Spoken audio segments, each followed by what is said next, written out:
मोठ्या ताकदीने कार्यकर्त्यांनी या ठिकाणी जल्लोषामध्ये माझं स्वागत केलं आणि लोंढे सांगवी या गावामध्ये ऑल इंडिया पॅन्थर सेनेची शाखा अधिकृतरित्या स्थापन झाल्या असं सुद्धा मी या ठिकाणी जाहीर केलंय।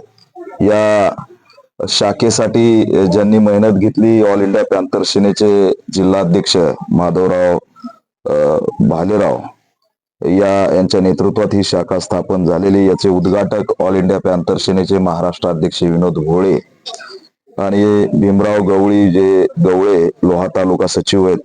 शाखा कार्यकारिणी संदीप गवळे, शाखा अध्यक्ष संतोष सोनसळे, शाखा उपाध्यक्ष राहुल खंदारे, शाखा सचिव दीपक गवळे, शाखा कोषाध्यक्ष आणि सदस्यामध्ये आकाश हानवते, दिनेश गवळे, बुद्धभूषण सोनसळे, अमोल हनुमंते, अशोक भद्रे, प्रशांत गवळे, प्रमोद वाघमारे, जयवंत चावरे, कुणाल हनुमंते, विनोद भद्रे असे सर्व पदाधिकारी आहेत। त्यांचं सुद्धा मी संघटनेमध्ये स्वागत करतो आणि या शाखेच्या निमित्ताने या गावामध्ये ऑल इंडिया पॅन्थर सेनेची एंट्री झालेली। नांदेडच्या जिल्ह्यावर सुद्धा संघटना मजबूत होतीये आणि त्याच्यामुळे या सर्व कार्यकर्त्यांना बळ देण्यासाठी, त्यांची ताकद वाढण्यासाठी आता हळूहळू ऑल इंडिया पॅन्थर सेना ही एक बहुजनांची लढाऊ संघटना म्हणून ओळखली जाते। सर्व जाती समूहासाठी, सामाजिक न्यायासाठी, शोषित पीडित वंचित घटकांसाठी लढणारी एकमेव संघटना म्हणून आज एक बहुजनांचं प्रतीक म्हणून ऑल इंडिया पॅन्थर सेना या संघटनेकडे पाहिलं जातं। मी आवाहन करतो की गावागावात ही संघटना उभा करा आणि एक नवी चळवळ या ठिकाणाहून निर्माण करा असं जाहीर या माध्यमातून। आम्ही सुरुवातीपासून मराठा समूहाला आरक्षण मिळालं पाहिजे या सामाजिक मागणीच्या बाजूने आहेत।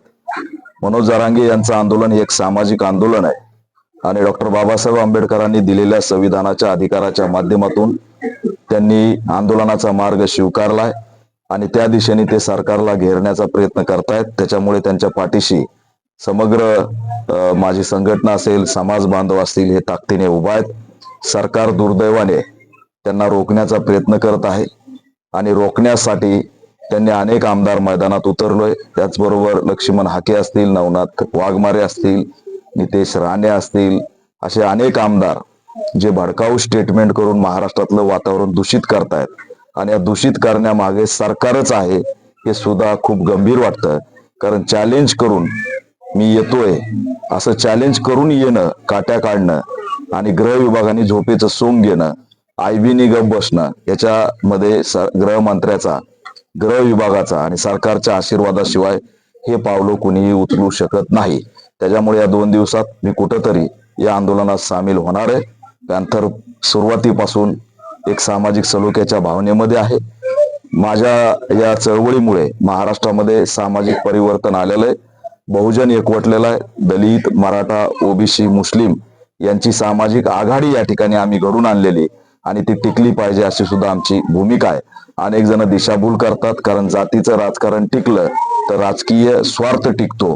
आम्हाला राजकीय स्वार्थ महत्वाचा नाही, तर गाव कुसातला समाज हा त्या ठिकाणी सामाजिक सलोख्याने राहिला पाहिजे हे आमचं धोरण आहे। आणि सगळ्यात सुरुवातीला डॉक्टर बाबासाहेब आंबेडकरांचा कोल्हापूरला जो पुतळा बसवला ते बागुल होते, मराठा समाजाचे होते। ही सगळी आम्ही चळवळ एकत्र करून एक नवा या ठिकाणी विचार पुढे घेऊन जातोय आणि त्याच्यामुळे या सर्व भडकाऊ स्टेटमेंट देणाऱ्यांना रोखण्यासाठी मी खंबीर आहे। मराठा समाजाच्या आंदोलनाला त्या ठिकाणी बळ देण्यासाठी सुद्धा आम्ही पुढे आलेलो आहेत आणि आमचा या ठिकाणी त्या आंदोलनाला सुरुवातीपासून संतोष देशमुखचा हत्याकांड असेल, मनोज जरांगेंचं आंदोलन असेल, त्या आंतरवलीमध्ये आया बहिणींचे जे डोके फोडले, गोळ्या झाडल्या, त्या सगळ्यांच्या आंदोलनात मी सक्रिय सहभागी राहिलेलो आहे आणि त्याच्यामुळे महाराष्ट्रात एक नवी क्रांती या ठिकाणी निर्माण झालेली आहे। आज बहुजनांना त्यांचा जो शत्रू आहे तो शत्रू आयडेंटिफाय झालेला आहे। आम्हाला एकामेकात कोण लढवतं त्याची सुद्धा ओळख पटलेली आहे। त्याच्यामुळे खऱ्या अर्थाने ही एक आज बहुजन विरुद्ध मनुवाद अशी लढाई या ठिकाणी